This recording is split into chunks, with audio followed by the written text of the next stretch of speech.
riding down Highway 61. Sides of the roads all lined with fields, nothing but sunset in the windshield.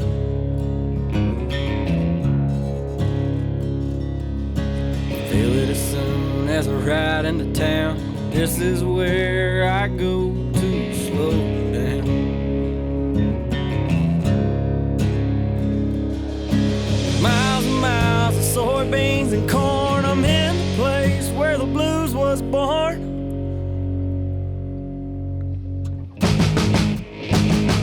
About a mile from the big muddy river, place I'll always remember. Cabin on the lake and a fishing pole. Forever here I'll rest my soul. I can feel my worries drift away from being out in the sun all day. No matter where in the world I go, I'll always find home on the banks of that oxbow. What's up, guys? Brad Chappell back at the Crappie Compound 2023 in Como, Mississippi at the Crappie Magnet, B&M, cornfield fishing, and hook and bullet big giveaway they did. Man, it has been a blast meeting a lot of new people, seeing some familiar faces, and seeing these lucky guys that come in here and won that contest up at Grizzly Jig. So if you go to Grizzly Jig next year, make sure you want to get in on this contest. Oh, yeah, you definitely got to get in on this contest. It's a great time. The food's good. I think I have fried fish tonight. Is that right? Yeah, we're frying fish tonight. We got three big fish fryers out there going. It's gonna be a good time. All right, guys, I'm gonna let you introduce yourself. Kind of tell us where you're from. And I'm Joe Floyd. Run a Tennessee Guide Service, Middle Tennessee. My home lake's on Old Hickory Lake, Fish Priest, Del Holla, all the Middle Tennessee lakes and the Big Four down here. We do a lot of guiding and tournament fishing, so that's kind of where I'm based out of, and get started there. So, John Harrison, North Louisiana, just a tournament crappie fisherman. Been crappie fishing all my life. Do a few guide trips, not many. Just love to crappie fish. Yeah, it kind of gets in your blood, I think. Yeah. And it's a flat-out addiction for me, anyway. Oh, yeah. And when I started crappie fishing, it gets in you and it won't let go of you. No, it won't. And everybody you meet, like all these people, we're just like a big family. Yeah, it's a brotherhood. It's like it don't matter who you're sponsored by or whatever. I mean, you come in here and you roll in here, it's like a brotherhood. Like you say, it's just a great group of people. You meet people across the country, and it's like you already know them. Like you grew up with them. You already know them all your life. And I tell my kids and everybody, you got friends from high school. You still talk to them and stuff, but most of the people you hang out with is the people you've met through outdoors and crappie fishing. Absolutely. That's right. I got these two guys on here today, and we're going to talk a little bit about, why they use side image, the basics of it, and how people can really get out there. And if you're not using side image, what you're missing out on. Oh, yeah. And what can you gain from using it? Absolutely. It's my number one tool. I spend 80% of my time on a new lake when I'm fishing tournaments or anything like that behind my steering wheel. Yeah. Absolutely do. And there's a lot of stuff that you need to key in on, simple stuff that a lot of people, because I do a lot of boat setups too, and a lot of stuff that people don't realize how to get a better picture. And then, we're going to talk a lot about lake maps and where we're going to side scan and how we're going to side scan to find these fish, So that's huge. One little tip I can give you too is, leveling your transducer. A lot of people, they put their transducers on the back of their boat and they level them in the driveway. Well, that's not level to your boat when it's running 5 miles an hour. How do you got a particular way you do yours? I do. I keep a 4-foot level in my rod locker, and when you put that 4-foot level on your gunnel on your boat, normally I do it right by my steering wheel. Make sure you put the 4-foot level in the same spot.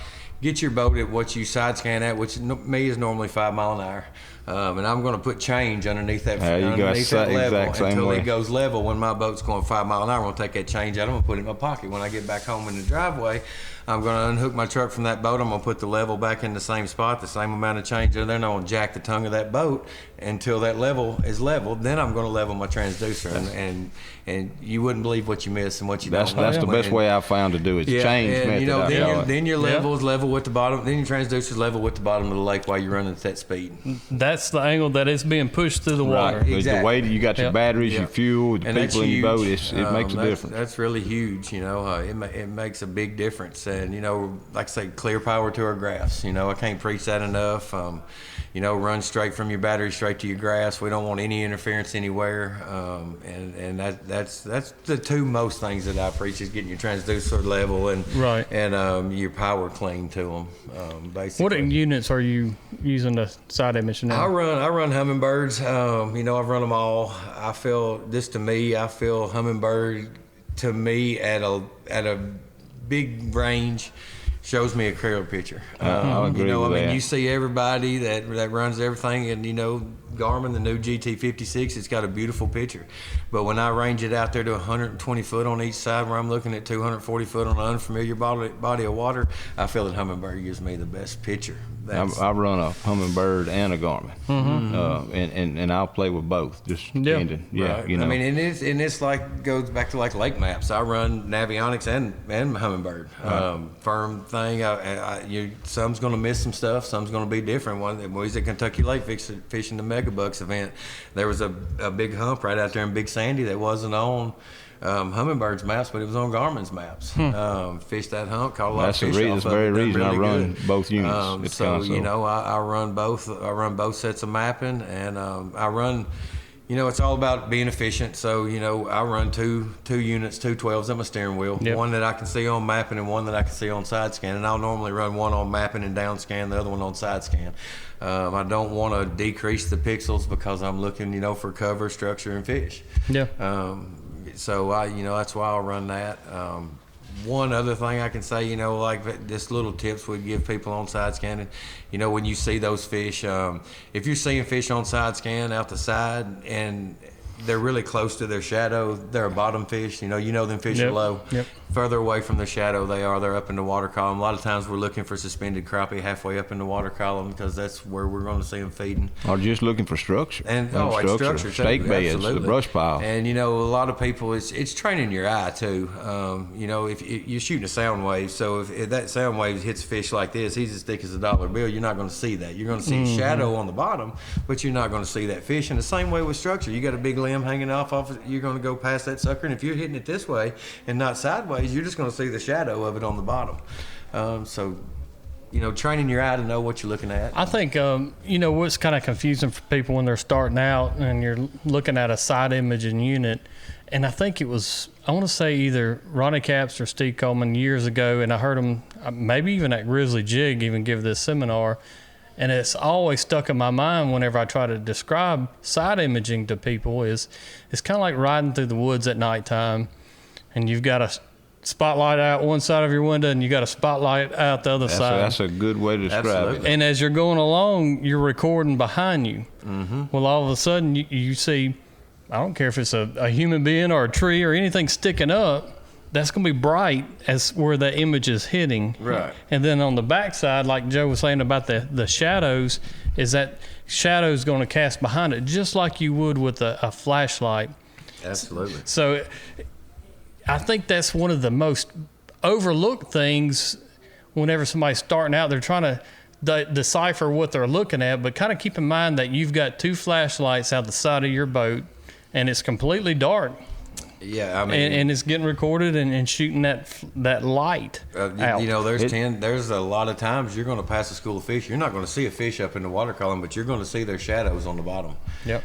So really pay attention to those shadows because that's what and I'm going to tell you, it takes a long time for people. They get out there and they want to fish on the weekends and stuff, but those things don't lie. Yeah. If you're not seeing fish and you're not seeing structure that you want fish, there's nothing there. I can promise you that. I can promise you that. That's like playing a slot machine with no money in it. Exactly. You're never going to win. It takes a long time to know, so get used to it and stuff. And so, but yeah, it is for sure. I know on my units, and I'm known for long lining, and I still love to do it, and did it the last couple of days here.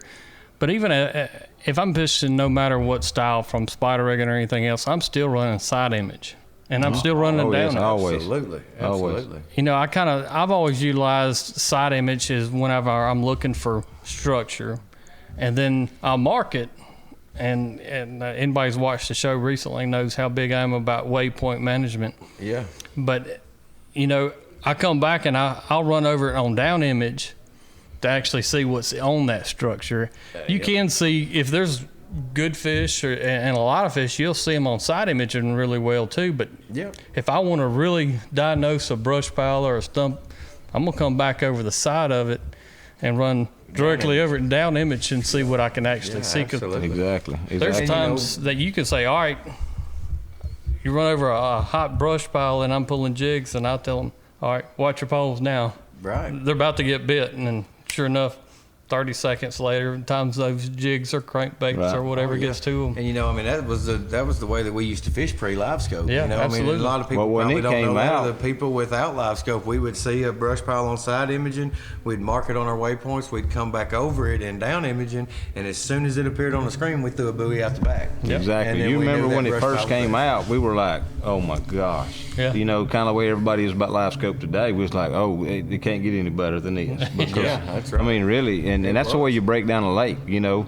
you look at typo maps and then you go to the lake and you actually use your side imaging to break it down even further with that. And then you can go over it with your down imaging or your live scope. And you know, it's just a process there. One thing to say to help people, you know, I mean, you got to really know where these fish are going to be at what time of year. Right. To utilize that, because you know, a lot of times we're going to be looking on the flats when they're on the flats feeding and stuff like that, and we're looking for just suspended fish. But you know, a lot of times when you're breaking down a new lake, you're going to a new lake, we're going to target these creek channels off of these river channels, and we're going to stay right on that contour line, and we're going to side scan that, and we're looking for old brush, old stuff that were on those steep angles that have fell off from the shallow to the deep, and you know, that's going to help you find a lot of it's like a lot of the fish, man, you were catching this week was in those little troughs and ditches that you wouldn't know were there. You know, it's not even on a map, but you can see them on that side image. And I'm gonna tell you, if you're coming to Old Hickory Lake for the Midwest Crappie Alliance, you better stay on them creek ledges, and you better keep that side scan on and find that old brush that's hanging from 6 foot to 12, 14 foot, because that's where them big rascals are going. That's They're a good gonna be right there. Little insight to that tournament. I like can't that. fish it. I got. Oh, I got you. I can't. That's. I'll be helping with it. I got you. I can't fish it because I'm guiding there, but I'll be there helping with the weight. What would be your prediction on that weight then in that time of year? I think it'll take. This is recorded. Oh yeah, I know. It'll take 12 pounds a day. That's good. 12, 13 pounds a day, every bit of it. I mean, you seen what Chris Mann did there in the Crappie USA this year. Yeah. He caught the biggest fish he's ever caught in his life and the biggest bag he's ever weighed in on a tournament. A lot of big fish there. But you got to know where to fish. There's not a lot of structure in the lake. You know, TWRA cleared that lake before they built the dam. There's not a lot of stuff there. That's why I tell you to hang on them creek channels, and the stuff that's there was so steep they couldn't get to it to cut it. So. Well, you know, everybody knows that, you know, the live sonar, forward-facing sonar is really deadly. But I think these guys that are doing good, like you fellas, you know, you go to a lake and everybody asks, how do you find fish? And number one step for me has always been the side imaging. And some lakes, like Old Hickory sounds like, and there's numerous other ones that fish really relate hard on particular structure. Right. It might be big stumps. It might be brush piles. And you can find those so fast with side image, because my typical speed's between 4 and 5. Yeah, that's I'm gonna kick my boat in gear, look at my mapping, and say, all right, this is the creek right here. So first, I know I'm gonna go down the whole creek line and side scan that whole deal, right, and see if I can identify.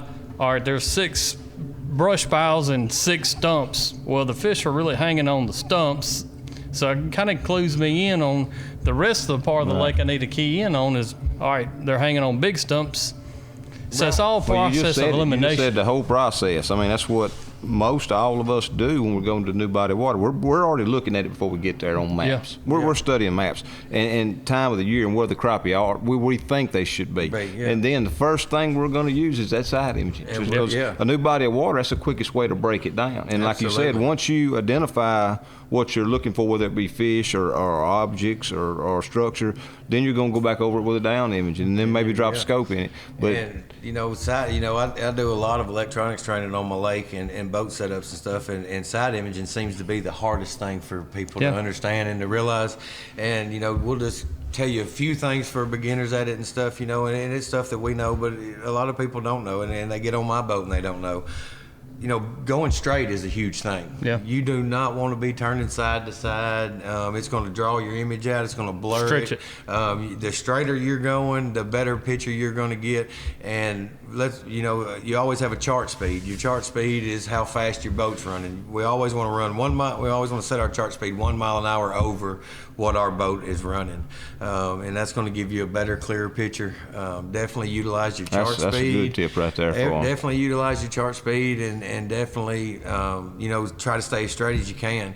What I do is when I get my units out of the box and put them on, they're going to be set to factory defaults, which is normally, depending on what unit you're running, Humminbirds come on 10 and 10, sensitivity and contrast. What I'm going to do is I'm going to take that sensitivity and I'm going to start bumping it up till it blows the screen out. Once it blows the screen out, I'm going to back it down, and then I'm going to start raising my contrast. And I'm going to raise my contrast just until the black underneath the boat gets clear. And then once that black gets clear underneath the boat, then I'm going to adjust my sensitivity to where I've got the best picture right there. And it's pretty simple. Once you wrap your mind around it and know what you're doing. Another tip that I always tell people if they're just getting a unit is go to a bridge. Absolutely. Yeah, go to something Go you to know. a bridge or brush pile, that something you can say, know. there. I can see this bridge piling, and as I'm coming by it, I can identify, hey, that's showing a shadow or different pilings and different things, but go something that you can see above the water to see on your units. Right, and also in all these units, when you're doing that, so you're new to this, and you're doing like Brad said, go buy a bridge pylon, go buy something. Well, when you go buy that bridge pylon or a brush pile that you know's there, you can take your cursor and you can move over, and it'll pause the screen on all these units. Well, when it pauses the screen, then you can mess with your sensitivity and contrast while that screen's paused and that picture's right there. You're not trying to do it while that picture's moving and disappearing. So go past it, make it stop, pause your screen, and then mess with your sensitivity and your contrast, and go up and down until you get that, till it gets the clearest it can be. Huge thing. Another thing that people probably don't utilize enough in my mind is, just like Joe said there, you see something that you can't really identify on say your right side of your screen, hit the screen, and every one of them, I believe now, is touch screen, from your Garmin's to your Lowrance to whoever. You can actually zoom into that spot and say, all right, absolutely, that's actually a small tree laying down. Yep, and you can pinch it and zoom in. Zoom it in. If you're running a Helix where it's not a touch screen, all you got to do is just cursor over to it and hit the plus button or the minus button, and every time you hit the plus button, it's going to grow the same thing. It's a good way to see fish, too. Yeah. Oh, it's a great way to see fish. Well, you can identify. You think that's fish on that stone for a brush pile, you can identify them easily by zooming in on them. When you get good with it, you can it's can just another size tool. fish in brush piles with it. I mean, absolutely can. Everybody wants to know, how do you locate crappie? What's the secret to guys that do it for a living and on the tournament end of things? And it really is utilizing some of the tools that most people, and if you don't have it on your boat, you probably want to get one, in my mind, even probably over a live image. Absolutely. Right, Well, because it's going to give you that founding basics and you're on how to water. locate fish. You think of how long it would take you to run around with live scope to find fish. Well, if you're under, I'm running 5 miles an New hour. lake in a 40,000 acre but lake. Exactly. If you're in under the gun with time, say as far as practice time with a tournament, you got to cover a lot of water, and you're on a big body of water. You got to break it down pretty quick. Yeah. And one of the other things, we're not really talking a whole lot about mapping, but just learn your maps. Stay on those contours. Know where those fish are going to be at that time of year, and learn to keep your boat on them contours. Learn to keep your boat on them contours, and that's where you're going to find them fish. At that time of year, we still find fish, and a firm thing is, like, we'll pull across the flat that we know these fish are there, but we're not going to see them on side scan down there because they're in the mud. Yeah. And you'll come back 2 hours later and you'll be like, these fish are here. Well, them fish never left. You just can't pick them up on side scan. You can't pick them up on 2D. A lot of people don't realize that crappie will get down that mud, and you can go through an area and may not see them. How many people that I take cannot believe that them crappie are buried in the mud like that? And we didn't know it. We learned. I agree. Well, live imaging. there's one out there, standing out there right now, that's been saying it for a long time. Oh, Steve absolutely. Coleman. I mean, he said that for a long time, but those fish are getting in the He won a lot of mud. national championships pulling them minnows right across the bottom. But you can come through that same area and not see anything. Come back 2 hours later after the sun pops out and there's fish everywhere. So that's something to always remember. Don't just roll a spot out, because if it's where they should be and you didn't see them, depending on time of day, they may be on the bottom. That's like we fished the NCL up here last Saturday, and hats off to JoJo Baker. He won it up here, and he said he fished a 100-yard stretch and didn't see a fish for 4 hours, but he knew they was there. And he said throughout the day, them fish popped up and they started showing up out of that mud. And that's hard to do. You tell me he knows they were there, but to sit there for 4 hours and not see a fish. That's confidence. That's confidence. And that just goes to show. I saw a lot of time this wintertime.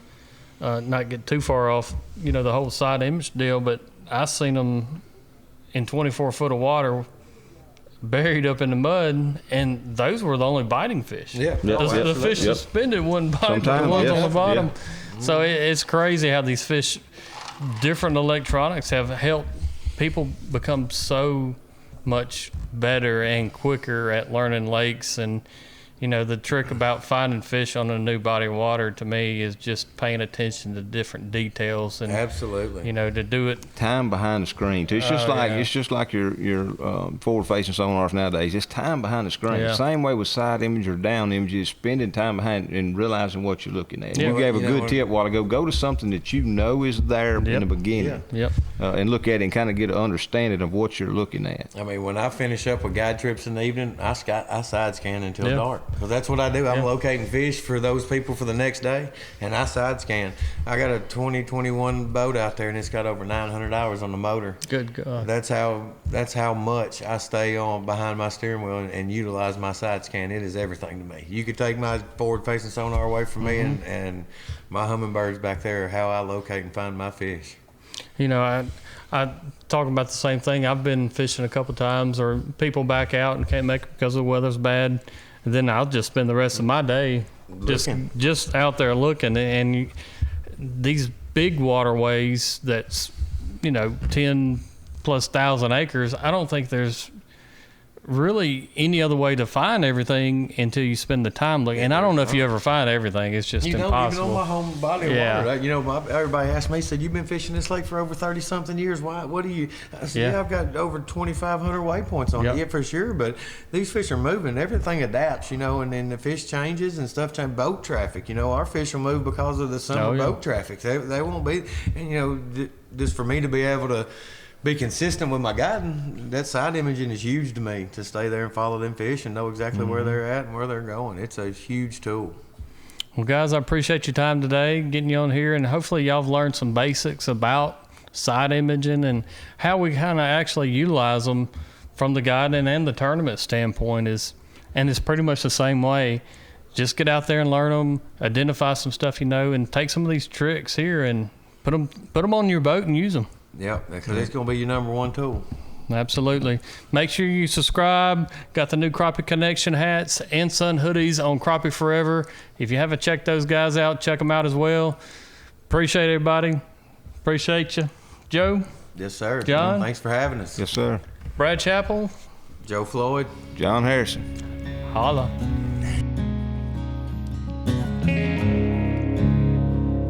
About a mile from Big Muddy River, a place I'll always remember. Cabin on the lake and a fishing pole. Forever here I'll rest my soul. I can feel my